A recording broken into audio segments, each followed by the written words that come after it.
Shalom Bapak Ibu sekalian, salam sehat, tetap semangat, harus merasa sejuk walaupun di tengah-tengah situasi panas. Baik, Bapak Ibu guru, memang era sekarang era harus kita merubah cara berpikir kita. Kenapa penekanannya harus di cara berpikir? Kalau kita berpikir sederhana saja, kalau kita mau latihan fisik, kita tidak butuh harus kerja tiap hari seperti ini.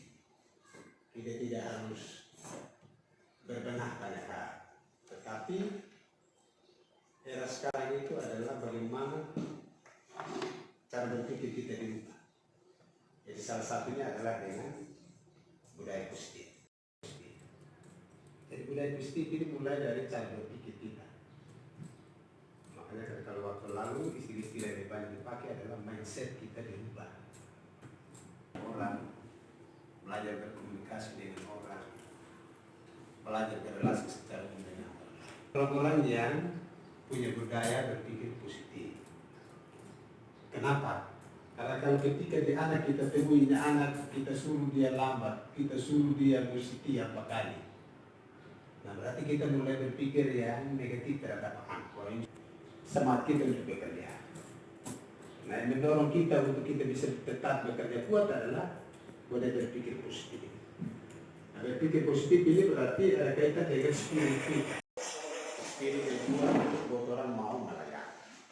Nah berkaitan dengan teman kita sebagai salah satu calon guru penggerak, saya kira ini merupakan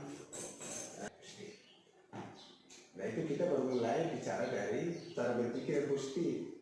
Nah bagaimana dengan aksi kita positif? Aksi positif itu mulai dengan disiplin. Nah kalau kita tidak disiplin, tidak ada obat. Lo mau sampai di mana? Kunci paling utama itu adalah disiplin. Hal yang paling mendesak sekarang adalah bagi teman-teman mungkin nanti setelah tamat menjadi guru. Yang paling awal ini Anda harus ikut guru penggerak. Saya terima kasih, selamat berkegiatan, sukses selalu, kompak, gagasan.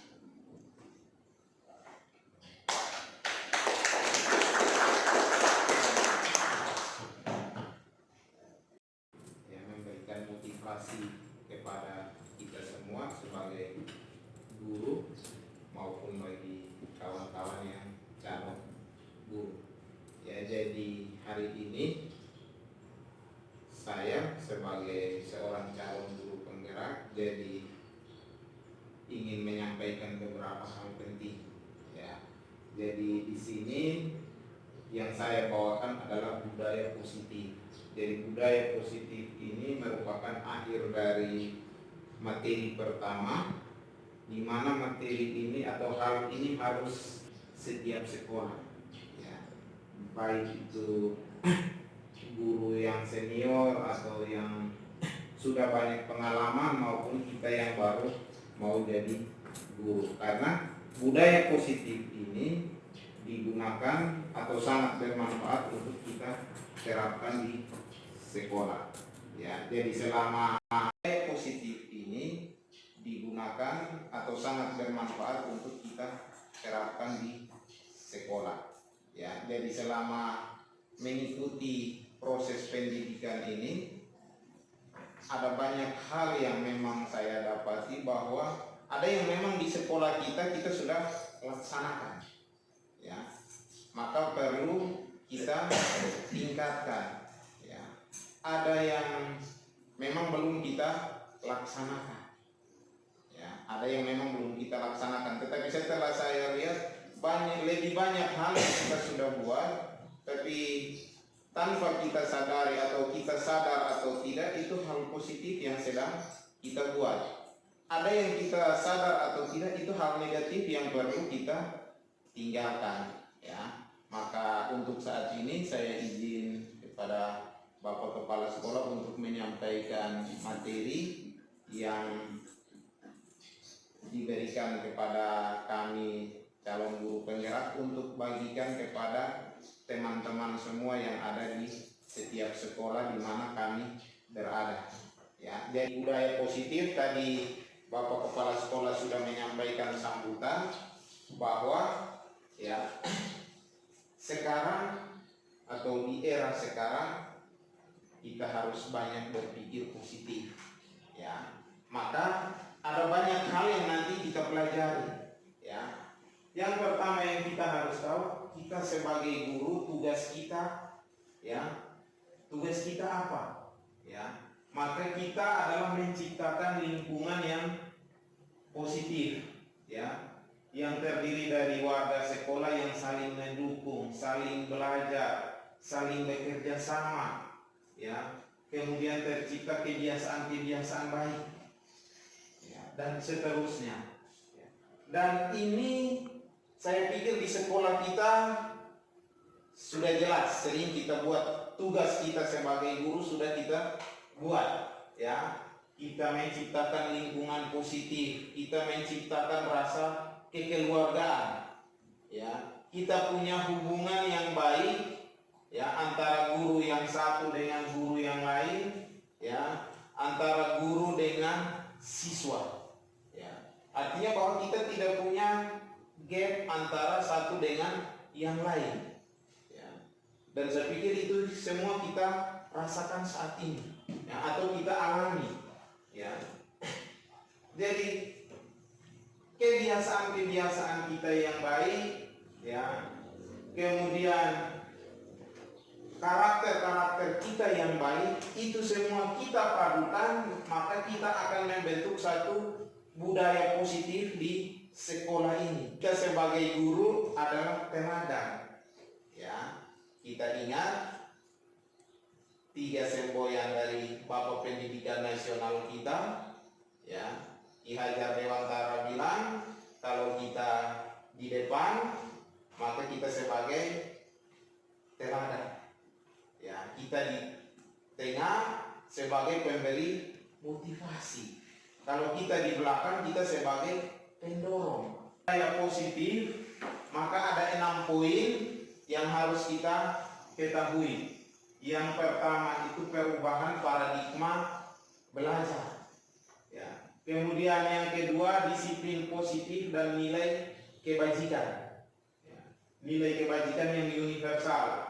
Kemudian yang ketiga motivasi perilaku manusia. Yang keempat kebutuhan dasar manusia, ya. Kelima itu posisi kontrol atau posisi kontrol restitusi. Kemudian 6 keyakinan kelas, dan yang ke-7 segitiga restitusi.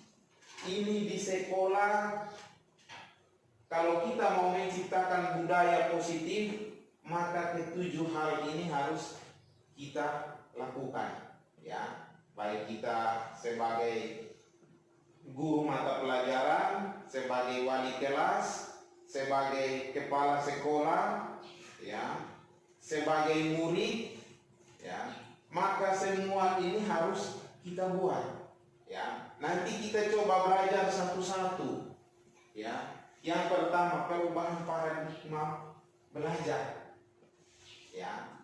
Perubahan paradigma belajar ini, ya, ada 2. Yang pertama paradigma lama dan yang kedua adalah paradigma baru, ya. Kalau paradigma lama yaitu pembelajaran yang berpusat pada guru, sehingga guru yang dominan dalam pembelajaran. Itu yang lama. Kita koreksi diri, kita di mana? Ya. Kalau paradigma baru, ya, pembelajaran yang berpusat pada anak dengan memperhatikan segala bentuk kebutuhan dasar. Kemudian pembelajaran yang disesuaikan dengan kodrat, yaitu kodrat alam dan kodrat zaman, ya, ya. Pembelajaran yang harus kita gunakan adalah pembelajaran paradigma baru yang sekarang, ya. Kita pikir kebutuhan anak, kebutuhan ini kita tahu dari mana? Di saat kita awal masuk kelas, asesmen awal harus jalan, ya. Atau kalau di kurikulum Merdeka istilahnya dirubah jadi asesmen diagnostik, ya, harus jalan. Caranya bagaimana? Bisa saja dengan kita bertanya atau kita kasih soal, kemudian kita pelajari ini anak-anak misalnya latar belakangnya dari mana, ya, minat belajar mereka seperti apa, ya. Oh, ini anak kecepatan berpikirnya seperti apa. Itu jadi data awal bagi kita, ya, sehingga di saat kita belajar itu atau kita mengajar itu, ya, kita sudah bisa desain untuk menjawab kebutuhan mereka, ya, kita jawab kebutuhan mereka. Poin yang kedua adalah disiplin dan nilai kebajikan. Kalau kita omong disiplin, maka pikiran kita apa? Oh, anak-anak harus tertib, ya. Kita omong disiplin, oh berarti guru harus tertib. Apalagi guru harus teratur, murid harus teratur, sekolah harus punya apa? Peraturan, ya. Sekolah harus apa? Atau warga sekolah harus punya apa? Penurutan. Dan yang paling terakhir itu pasti kita berpikir hukuman apa, ya. Pasti kita pikir hukuman apa? Oh, ini anak langgar aturan, hukuman apa? Dia tidak tertib, hukuman apa? Pasti itu yang kita pikirkan, ya.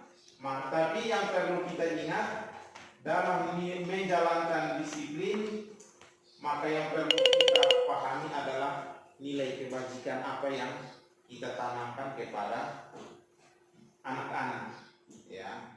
Jadi disiplin itu bukan hanya sebatas penurutan, bukan hanya sebatas hukuman apa yang kita kasih, tetapi nilai kebajikan apa yang kita tanamkan, ya.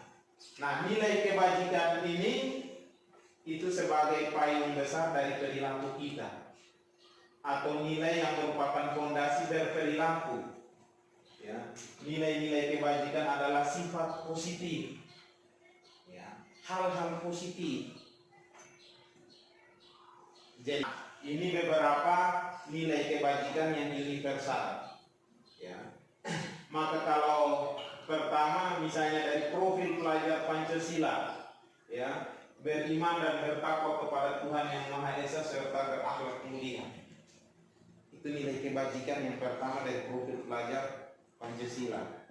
Oke, ini yang tadi saya sampaikan bahwa kita di sini sudah, kita semua beriman, ya, berakhlak mulia, ya. Kita guru harus punya ini, ya. Kemudian apa? Bernalar kritis.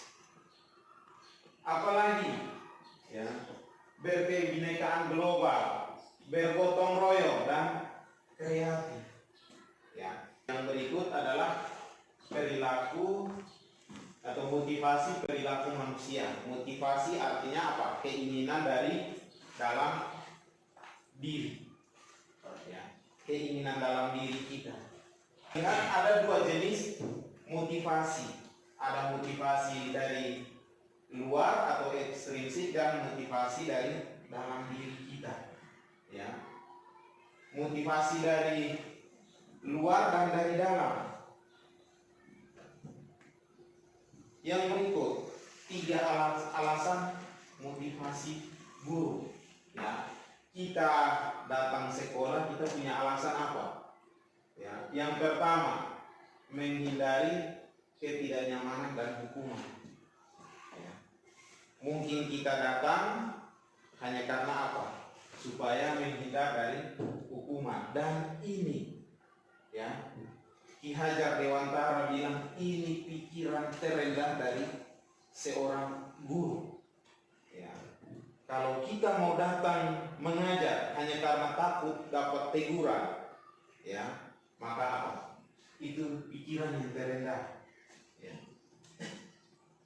Jadi apa yang akan terjadi jika, atau pemikiran, kalau saya tidak buat ini, apa yang terjadi?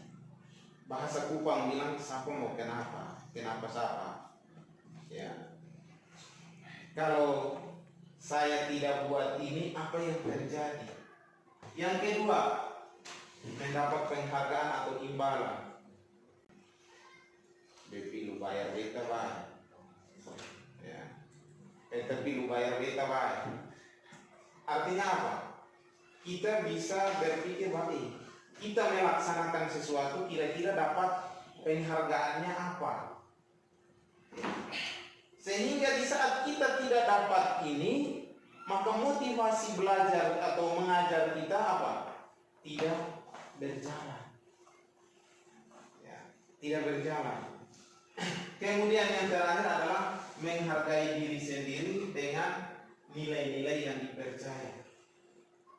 Menjadi orang yang seperti apa jika saya melakukan ini? Kalau saya mengajar, saya masuk mengajar, saya jadi apa? Ya, itu jadi motivasi. Ya.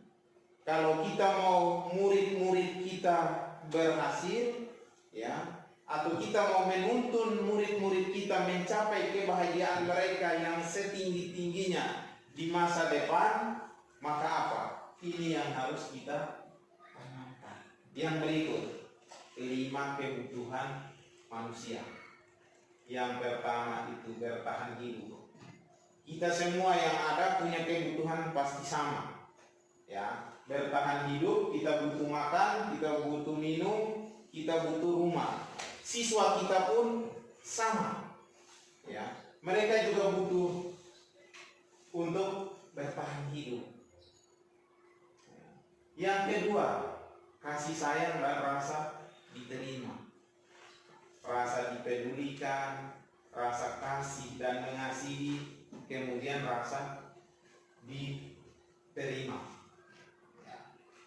Ini kita semua pasti butuhkan. Siswa kita pun apa? Sangat butuhkan ini. Ya. Mereka apa?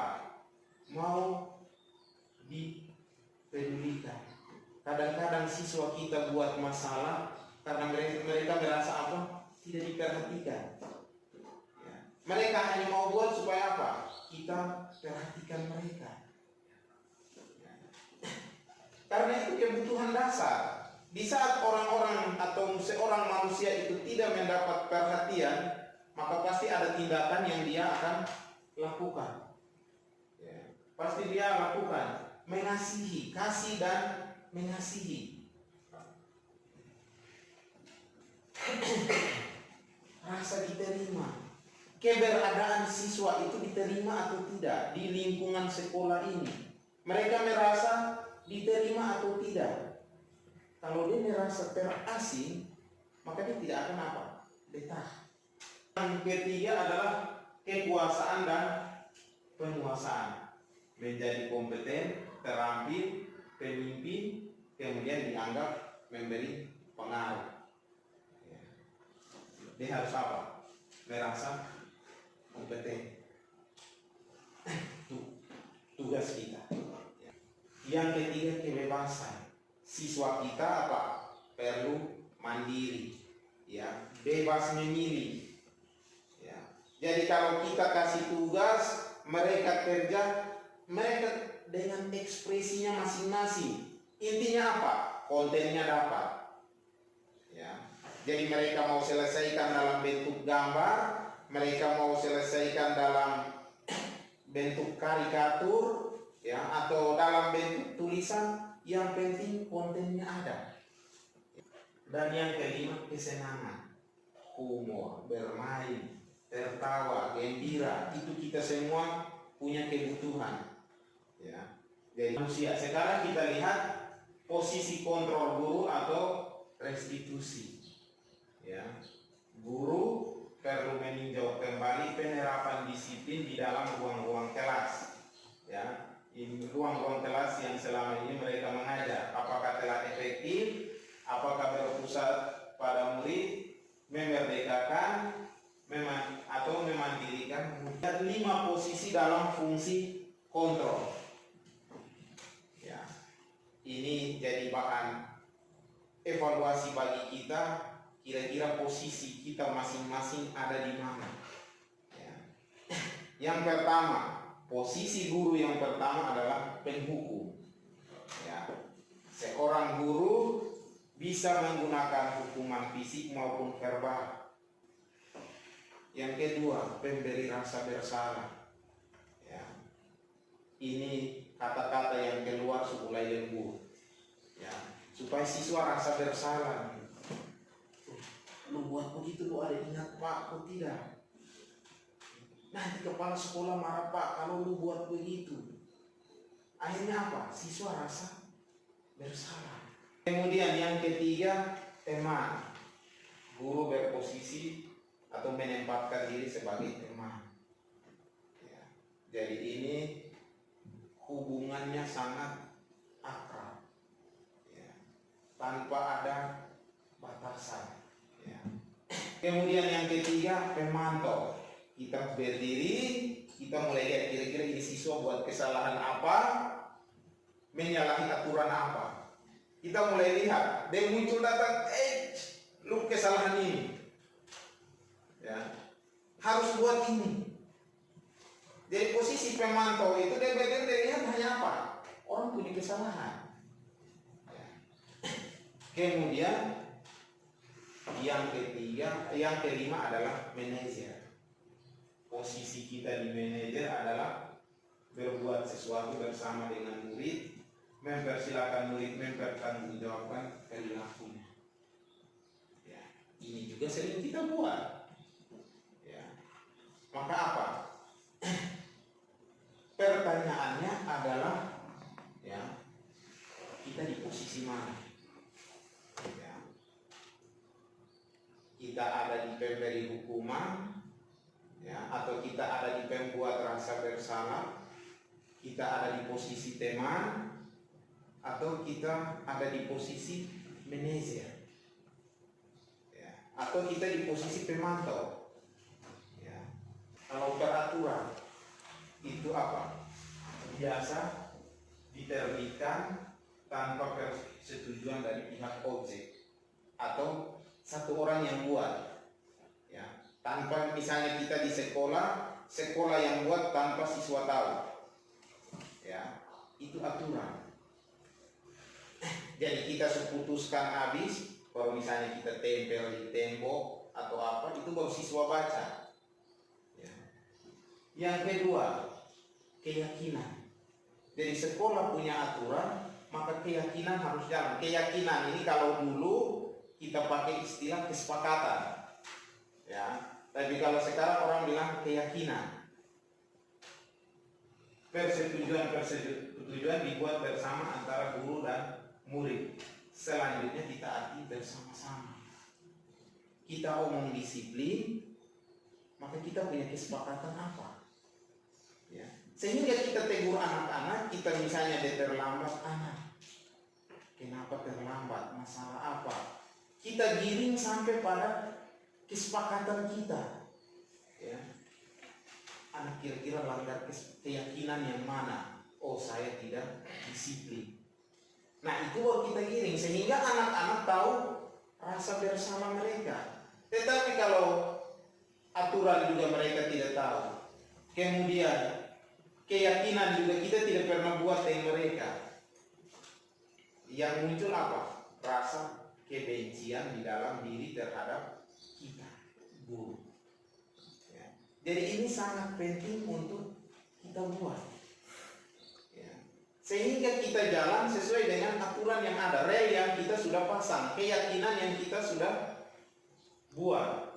Jadi misalnya guru datang, ya, harus kita di sini misalnya apelkan 7.00 atau 7.15, maka kita buat keyakinan sekolah adalah kita datang semua 7.00, dan itu kita semua turuti, dan kenyataannya sudah jalan. Ya toh, kenyataannya sudah jalan, itu keyakinan. Ya. Jadi aturannya semua harus masuk 7.15, kita buat keyakinan kita. Kesepakatan kita adalah kita harus datang sebelum jam 7.15. Artinya berarti kita datang 7.00. Kawan-kawan yang mau jadi guru pun seperti itu. Harus punya keyakinan. Itu di sekolah. Kita masuk di kelas. kita juga guru harus punya buat keyakinan atau buat kesepakatan, sehingga di saat kita anak-anak buat salah kita panggil ini dan seterusnya sampai kita arahkan pada keyakinan apa yang dilanggar. Oh, sehingga anak tahu ternyata kita sepakati ini, kita buat keyakinan ini berarti salah enggak, berarti saya salah, sehingga dia tahu persis bahwa memang dia salah. Ya. Tetapi kalau dia tidak tahu, nah ini yang susah. Dan biasa kalau kawan kita semua pernah kuliah, kita masuk dosen tentang kontrak kuliah.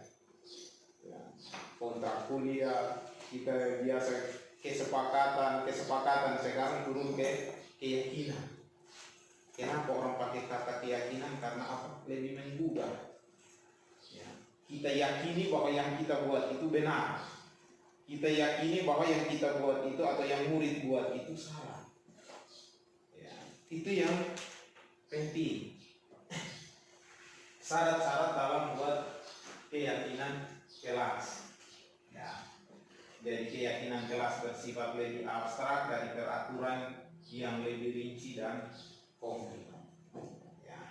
Kemudian keyakinan kelas berupa pernyataan-pernyataan universal. Kemudian pernyataan keyakinan kelas senantiasa dibuat dalam bentuk positif. Jadi peraturannya misalnya jangan datang terlambat, maka kita buat dalam bentuk kalimat positif. Jadi kalau jangan datang terlambat, maka kita buat kalimat positif, setiap anak harus apa? Atau diwajibkan datang tepat waktu. Itu kalau kesepakatan, aturannya jangan terlambat, maka keyakinannya kita buat dalam bentuk kalimat positif. Yang berikut, keyakinan kelas sebaiknya sesuatu yang dapat diterapkan di lingkungan tersebut.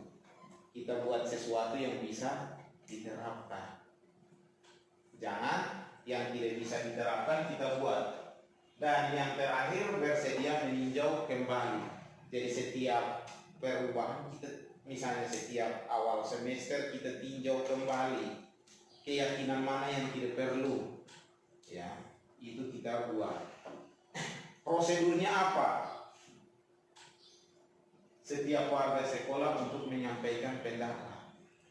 Jadi misalnya kita guru, berarti di rapat guru kita sampaikan pendapat kita, apa yang kita yakini, yang harus kita jalankan selama 1 semester. Murid kita di kelas pun seperti itu, baik guru mata pelajaran, wali kelas, kita harus buat. Jadi minta pendapat mereka, ya, seperti apa? Dan ilmu ini saya sudah terapkan di kelas C, tapi belum maksimal karena apa? Rasa takut terhadap guru itu masih ada, ya, masih ada, sehingga mereka tidak berani untuk menyampaikan pendapat mereka, sehingga harus kasih motivasi, kasih pandangan, baru mereka bisa muncul satu-satu. Karena apa? Mereka masih punya pemikiran sama dengan kita guru juga, paradigma lama juga, bahwa apa yang guru omong, itu sudah. Ya, padahal tidak, kita harus dengar mereka. Kita mau membuat keyakinan sekolah, ada wadah OSIS. Ya, mereka bisa perwakilan dari kelas menyampaikan mereka pendapat mereka untuk sekolah ini seperti apa. Kemudian perwakilan OSIS bawa ke pembina OSIS.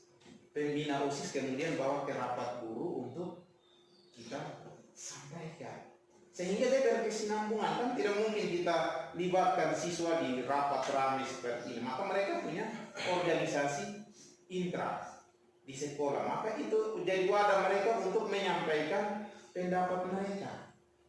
Jadi mereka tulis semua. Habis itu kemudian kita tetapkan, ya. Kemudian mencatat semua pendapat. Jadi mereka sampaikan, kita sampaikan, semua ditulis. Ya, semua ditulis. Jadi dari murid, pengurus OSIS kumpulkan pendapat semua ditulis.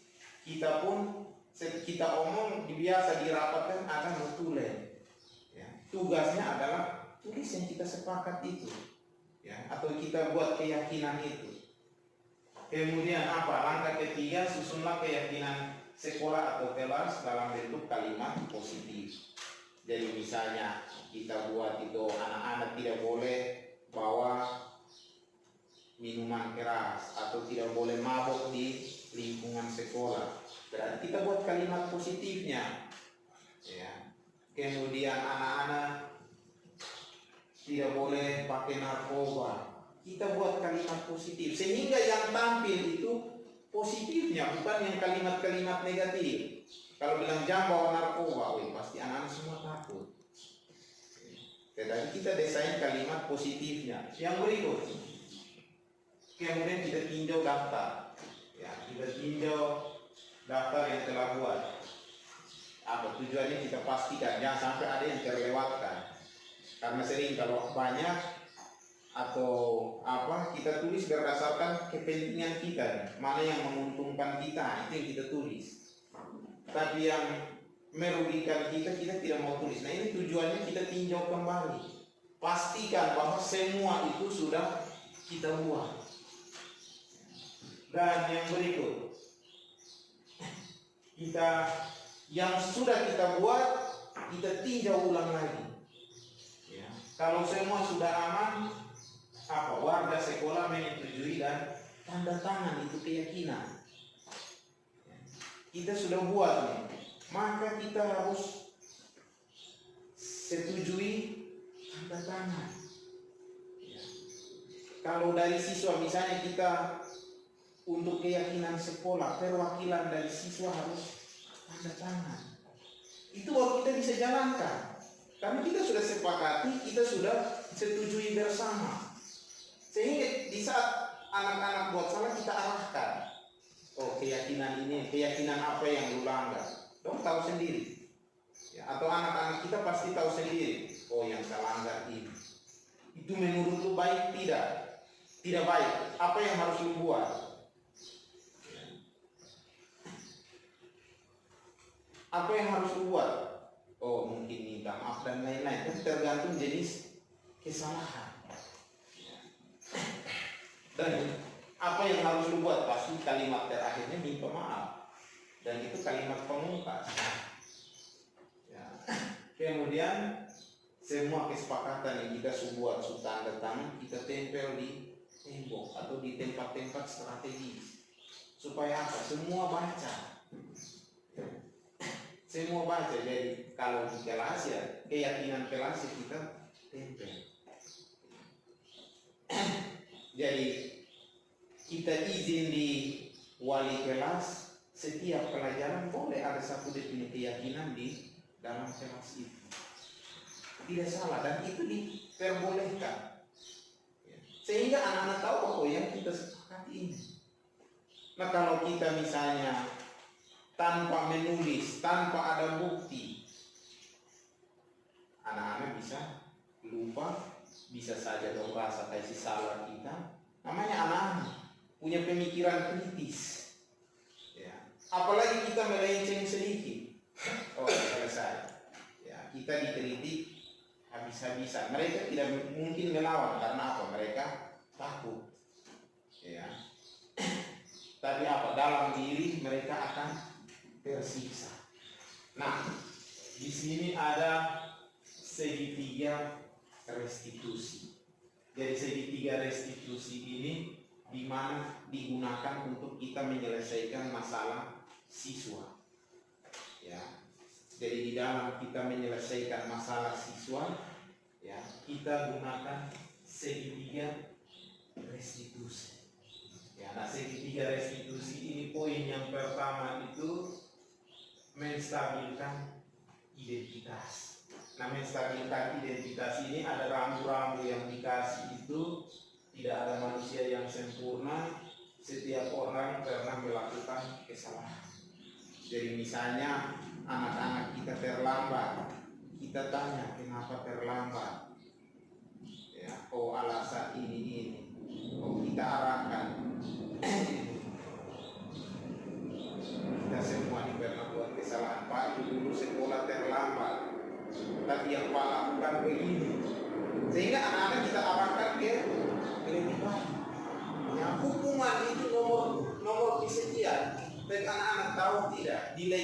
memperhatikan apa yang dilanggar, itu yang penting.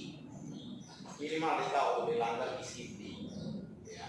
Oh, minimal dia tahu bahwa dia tidak bertanggung jawab. Misalnya dia gantung baju. Kan kita semua pernah sekolah nih. Kita juga dulu kan berusaha. Pasti kita punya pengalaman. Kita cerita untuk stabilkan dia punya kondisi. Bahwa Pak juga dulu keluar baju. Tetapi ada kalimat selanjutnya, itu yang penting, ya. Kemudian yang kedua adalah validasi tindakan yang salah, ya. Jadi itu kamu tentu punya alasan, ada cara yang lebih efektif, ya. Jadi ini yang tadi saya maksudkan bahwa ada bahasa lanjutannya. Setelah kita tahu bahwa kita juga mengakui dulu kita juga karena bakal lain, karena ini. Tapi apa? Ya, yang lu buat ini alasannya apa? Kita harus tahu anak-anak punya alasan, baru kita sampaikan bahwa Pak Haji dulu begitu kan, itu tidak baik dan seterusnya. Ya, kan kita guru ini punya ide banyak toh. Ya.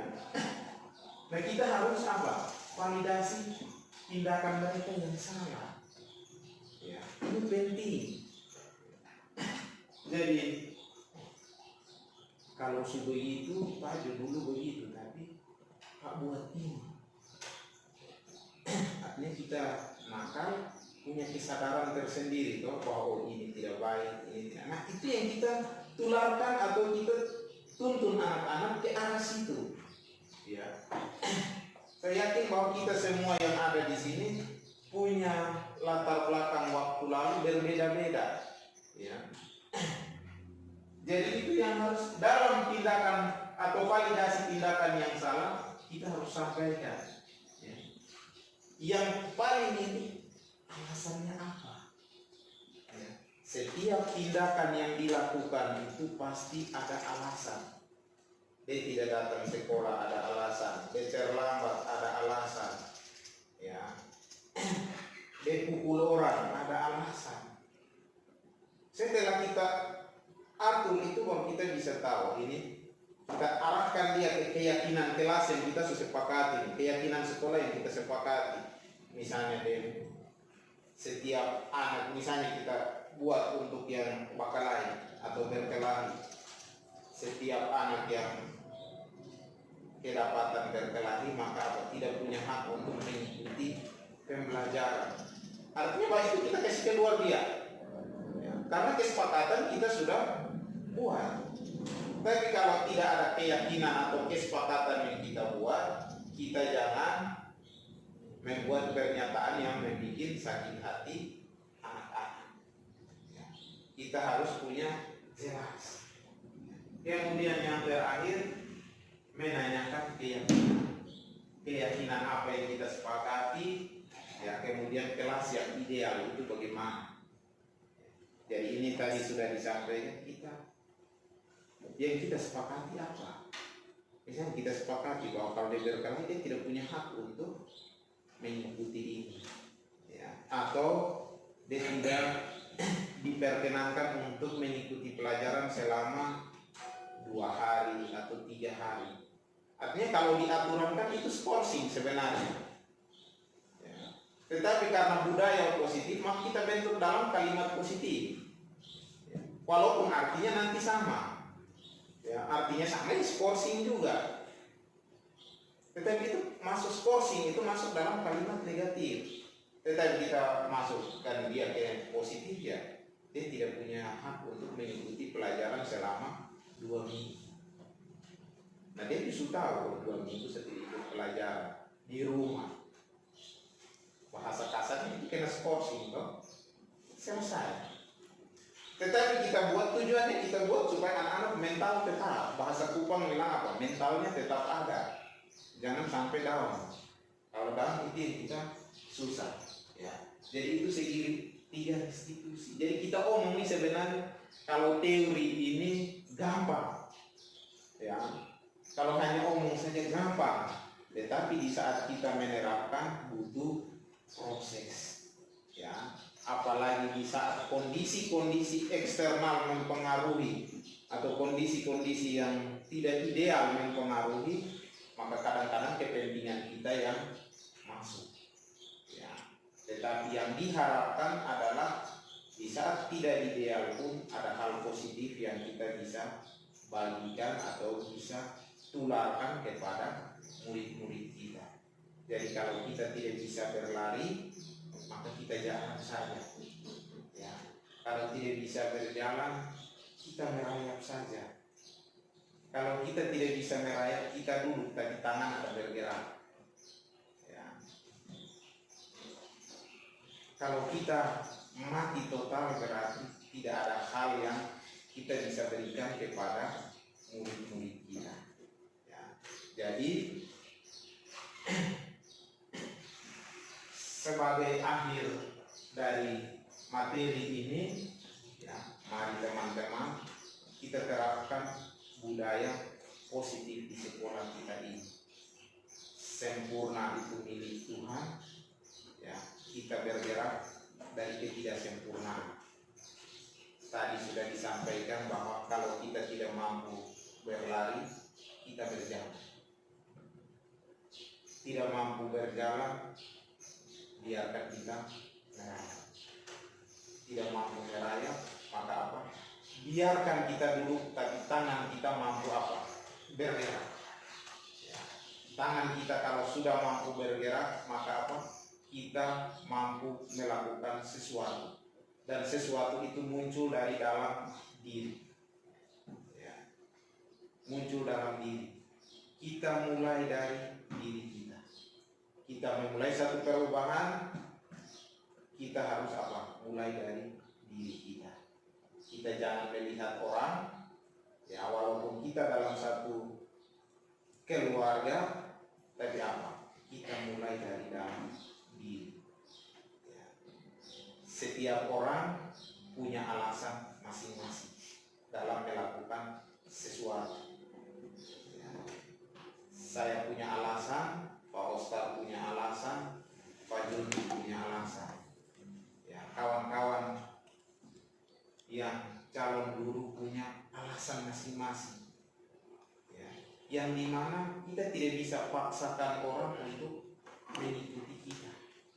Kita tidak bisa bilang alasan mereka salah. Ya, kita tidak punya atau kita punya alasan untuk tidak datang sekolah. Ya, kita punya alasan masing-masing. Tetapi yang saya harapkan atau kita semua harapkan, kita juga punya alasan untuk datang ke sekolah. Alasannya apa? Murid kita ada. Ya. Murid kita ada. Kita semua umat beriman, ya. Kita punya ajaran agama masing-masing, kita punya kepercayaan masing-masing. Tetapi endingnya adalah apa? Memberikan sesuatu yang baik kepada orang lain. Ya. Pertanyaannya, kita sudah mampu memberikan yang terbaik atau tidak? Ya. Anak-anak kita adalah masa depan bangsa. Ya. Anak-anak kita adalah cerminan kita di masa depan. Jangan sampai orang berpikir bahwa kegagalan mereka adalah kegagalan kita. Akhir kata, tugas kita adalah menuntun anak-anak untuk mencapai kebahagiaan dan kesejahteraan yang setinggi-tingginya di masa yang akan datang. Itulah yang diinginkan oleh Bapak Pendidikan kita, Ki Hajar